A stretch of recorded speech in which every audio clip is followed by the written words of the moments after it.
ஸ்ரீ குருபியோ நமக. அனைவருக்கும் நமஸ்காரம். இன்று கிருத்திகையில் நாம் முருகப்பெருமானை பிரார்த்தித்து ஸ்காந்த புராணத்தில் உள்ள சுப்பிரமணிய ஹிருதய ஸ்தோத்திரம் பாராயணம் செய்யலாம். யார் ஒருவர் தூய்மையான பக்தியுடன் இதை சொல்கிறாரோ கேட்கிறாரோ அவரது நியாயமான வேண்டுதல்களை விருப்பங்களை முருகப்பெருமான் நிறைவேற்றுவார். சகல காரிய சித்தி உண்டாகும். அனைத்து ரோகங்களிலிருந்தும் நிவாரணம் கிடைக்கும். தாரித்யம் விலகும். சகல சம்பத்துகளும் வந்து சேரும். இது ஒருவரது முன்னேற்றத்திற்கு வெற்றி பாதைக்கு வழிவகுக்கும் என்பதாக இதன் பலஸ்ருதி அமைந்துள்ளது. நம ஸ்தோத்திரத்தை பார்க்கலாம். ஸ்ரீ சுப்பிரமணிய ஹிருதய ஸ்தோத்திரம்.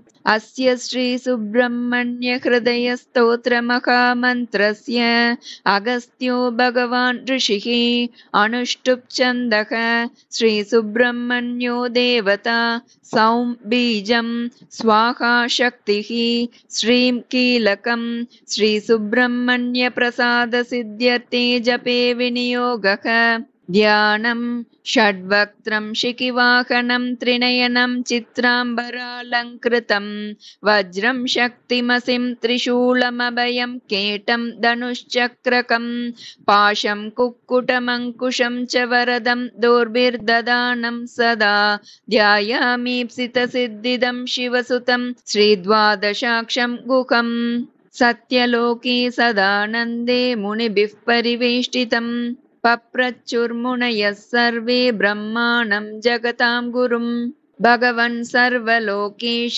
सर्वज्ञ कमलासन सदानन्द ज्ञानमूर्ते सर्वभूतहिते रत बहुधा प्रोक्तमेतस्य गुहस्य चरितं महत् हृदयं श्रोतुमिच्छामः तस्यैव क्रौञ्चभेदिनः ब्रह्मोवाच शृण्वन्तु मुनयः सर्वे गुह्याद् गुह्यतरं महत् सुब्रह्मण्यस्य हृदयं सर्वभूतहितोदयं सर्वार्थसिद्धिदं पुण्यं सर्वकार्यैकसाधनं धर्मार्थकामदं गुह्यं धनधान्यप्रवर्धनं रहस्यमेतद्देवानाम् अधेयं यस्य कस्यचित् सर्वमित्रकरं गोप्यं तेजो बलसमन्वितं प्रवक्ष्यामि हितार्थं वः परितुष्टेन चेतसा हृत्पद्मकर्णिका मध्ये ध्यायेत् सर्वमनोहरम् अथ हृदयं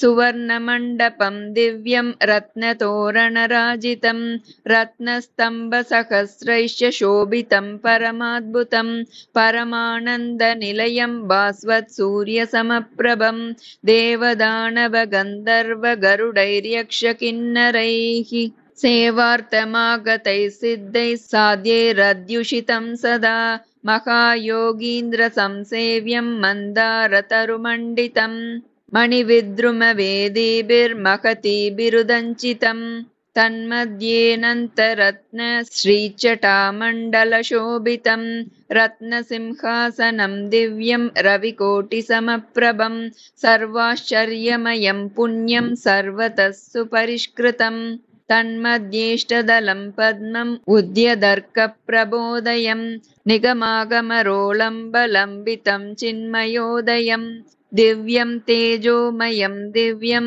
देवताभिर्नमस्कृतं देदीप्यमानं रुचिभिर्विशालं सुमनोहरं तन्मध्ये सर्वलोकेशं ध्यायेत् सर्वाङ्गसुन्दरम् अनन्तादित्यसङ्काशम् आश्रिताभीष्टदायकम् अचिन्त्यज्ञानविज्ञानतेजो बलसमन्वितं सर्वायुधधरं दिव्यं सर्वाश्चर्यमयं गुहं महार्घरत्नखचित षट्किरीटविराजितं शशाङ्कार्धकलारम्य समुद्यन्मौलिभूषणम् मदनोज्ज्वलकोदण्डमङ्गलभ्रूविराजितम् विस्तीर्णारुणपद्मश्रीविलसद्वादशेक्षणं चारुश्रीवर्णसम्पूर्णमुखशोभाविभासुरं मणिप्रभासमग्रश्रीस्फुरन्मकरकुण्डलं